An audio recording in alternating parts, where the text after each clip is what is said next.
And you're exactly right. We just stayed to the grind. I mean, it took a long time looking back, but I mean, that's what makes it fun, right? It was that journey, man. It was those shows Yeah. playing in front of nobody, and then the next day you're playing in front of a packed house. It was just always up and down. So I think that really I built that frontman mentality to just be able to entertain and not be so angry when there wasn't anybody there, or to just be comfortable, kind of embrace sometimes that I always called it, embrace the awkward.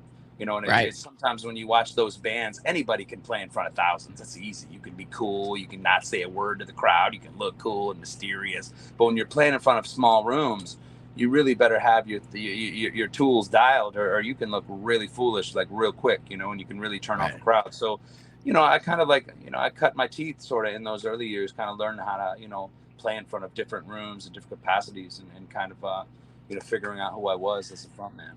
And not only that, if you're in the smaller room, right, and you only have a couple people looking at you, you could see their facial reactions, right? Brutal, brutal. you, Yeah, you brutal. ever you have any memories of when you're coming up and you're in Oh yeah. like a bar with like 5 people, and then Oh one chick's yeah. just giving you the side eye?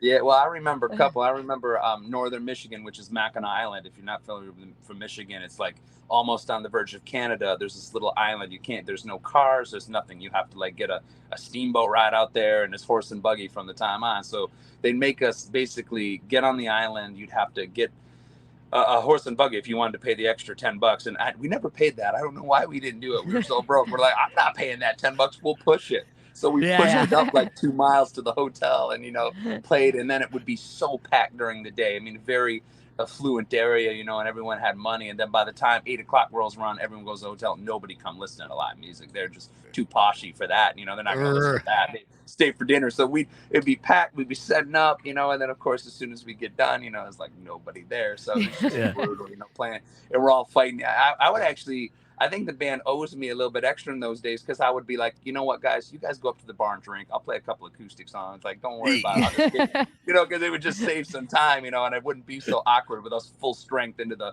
face of 2 people. You know what I mean? Standing in the back trying to finish their spinach dip, whatever it was. Right.